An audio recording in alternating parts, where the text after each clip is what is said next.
kakainan.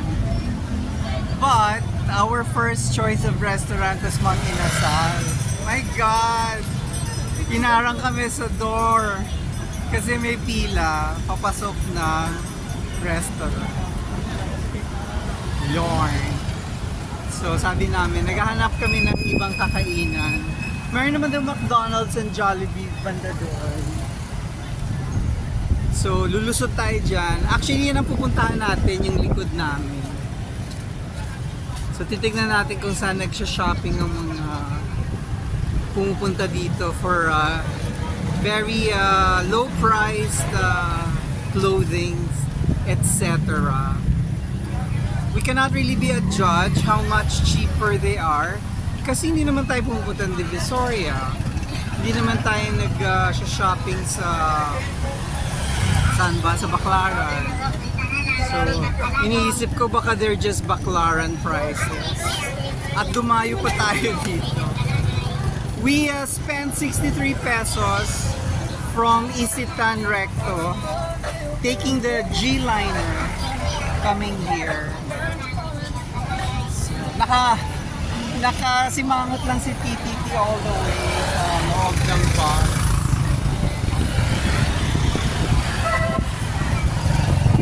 It's around 12 noon na. Ayan, cute in fairness. I don't know anything about fashion, but look at that. Diba? Nice. But like I say, baka meron lang yan sa Baclaran. Tapos dito ka pa pupunta. I think kung pupunta ka dito, you need to be buying so many things. Kasi baka yung matitipid mo, yun naman din yung pinamasahe natin. But I just want to kill my curiosity. Feed my curiosity. Kill talaga. Pasok tayo. Lusot tayo dito. Let's follow TTT's lead.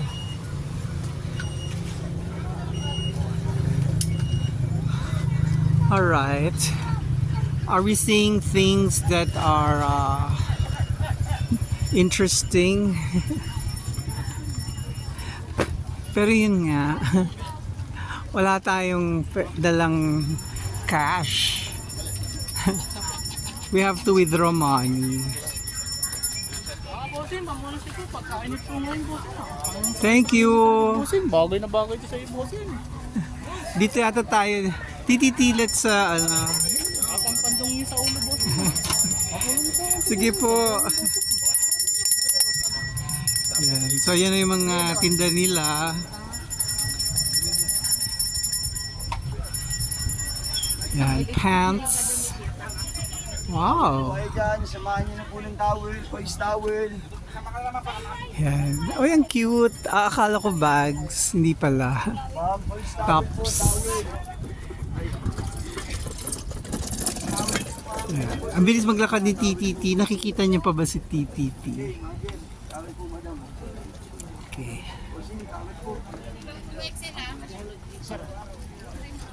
Maganda sa pawis, 5 piso lang isa, sir. Hindi na magtipid. Okay. Pantalon, short. And there. Towel po, boys towel, towel.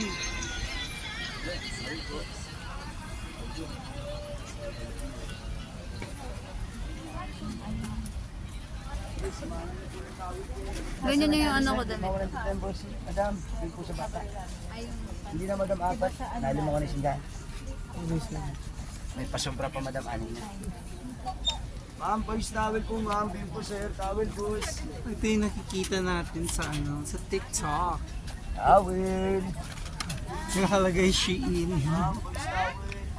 Is this so nice? But I don't know the price. How nice. Oh, the olive green is here. Bakit nakatago si olive green? Dito. Sir. Dito sir. Aja. Hello.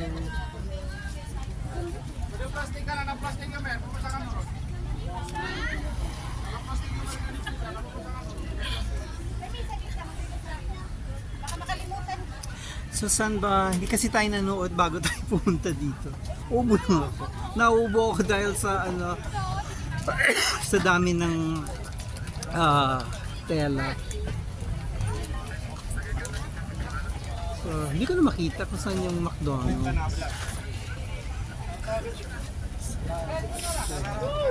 Grabe init. Pero hindi pa ako pinapawisan. Kasi kalalabas lang natin dun sa bus na aircon. Although yung G-liner na nasakyan natin, hindi malakas yung air. Pero hindi ka naman pagpapawis. Hindi naman siya uncomfortable. Apparently, malamig pa siya kasi ayun na pa tayo naglalakad, hindi pa tumatagap yung pawis ko. Okay, we found the McDonald's. Hi vlog! Basta na kayo dyan. Maayo po. Maayo po, maayos. Wow, wag mo sabihing pila din dito. Ako puno din. Bakit ba lahat ng restaurant dito puno? Hindi, baka naman pag natapos tayong umorder, may maupuan na tayo. Diba? Hindi, meron yan. I'll join you. Sabi ko naman sa'yo to change your mind. Kasi parang hindi naman ito ang type ng pastel na gusto mo.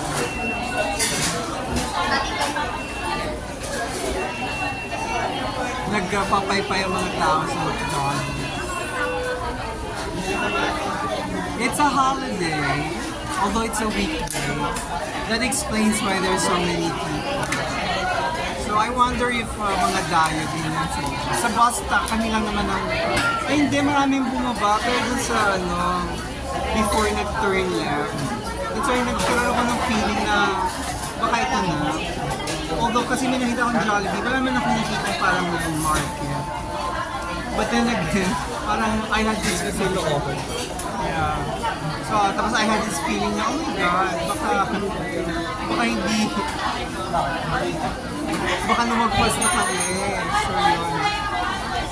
I had this feeling na, baka lumagpas na kami.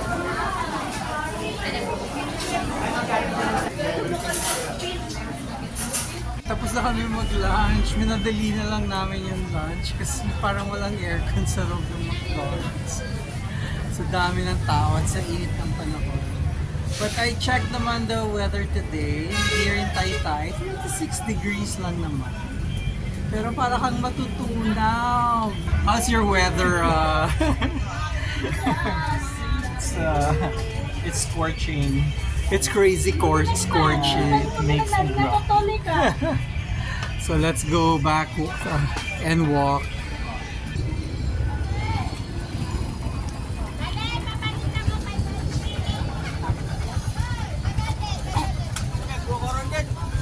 Dito tayo maglakad-lakad sa ilalim ng acacia tree. Actually gusto ko pumasok sa loob. Kaso lang baka oven naman ng temperature. So, dito lang muna tayo sa bandang kalye. Kasi parang ang bigat. Sa gilid ng Manila East Arcade 1. So this is such an experience to be coming here at matusta sa init.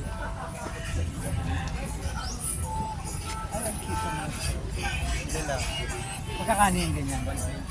120. Thank you po. Welcome din. So may mga chinelas din sila na tag 50 pesos. Yes, paklaran 50 pesos din yung mga chinelas. Pareho lang. Anong sabi sa news? Baka you want to find a restaurant na malamig, doon ka lang magtambay. Yeah, looking at. I-text mo na lang ako.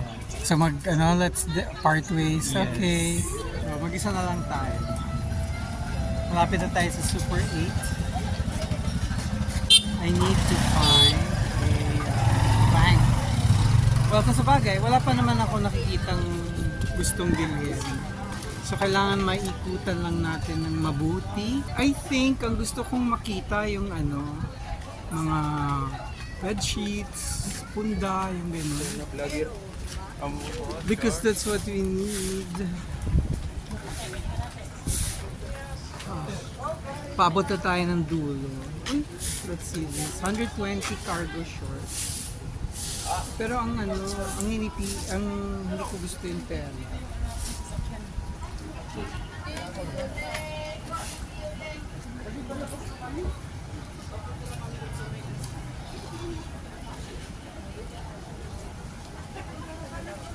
Mahusay naman ng pagkatahi. Pero yun yung binili ko sa SM ba, o sa Robinsons na okay yung tapas, pero mainit sa katawan.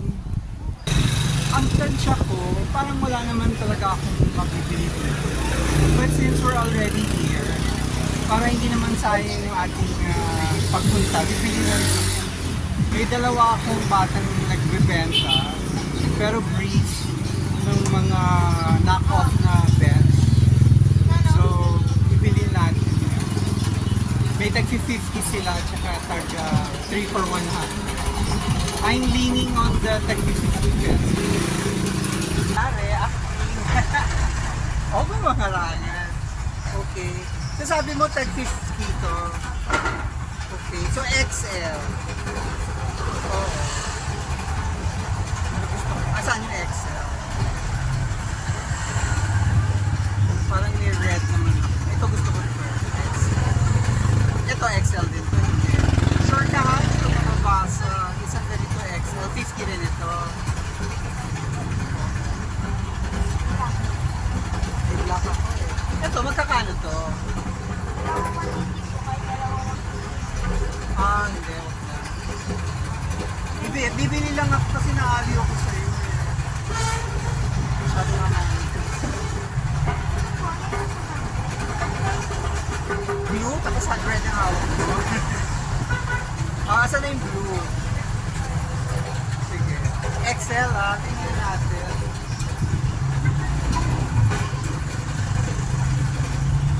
Nabanat po yan. Oo, nabanat. Pero baka parang hindi ako XL. Ano yung susunod? Oo, double XL. Sige, gray. Double XL. Ha?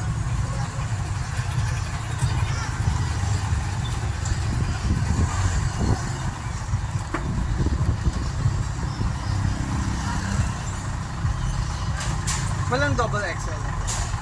Ano yung mga double XL? Ayan, maganda yan. Mabuti ng maluwag. Kung maluwag, hindi ipang tutulog. Ayan, sipitat ko lang. Ano po? Double XL. Malalaman na natin. Pare-pare. Ito lang, tatlo lang, no? Yun lang.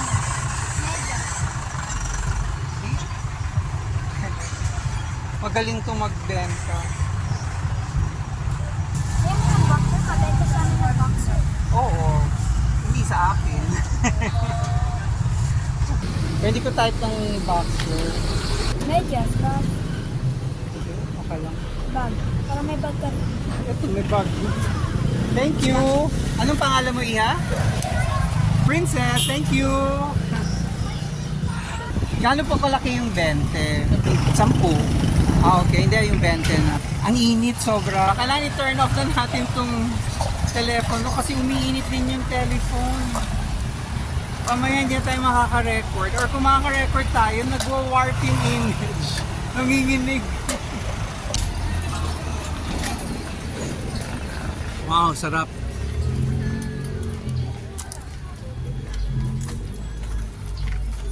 Lamig. Perfect. Sa panahong tag-init.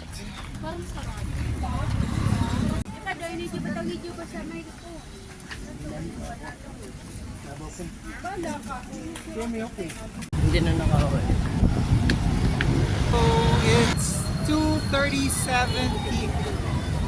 I think we'll call it a day dito sa Taytay, yung public market. Akit tayo dyan, tatawid tayo kasi si TTT doon nag-aantay sa Jollibee. Nandito na tayo sa taas ng overpass for the pedestrian. So anong natin, evaluation? Feeling ko kung doon lang sa inikutan ko ang pagbabasehan natin.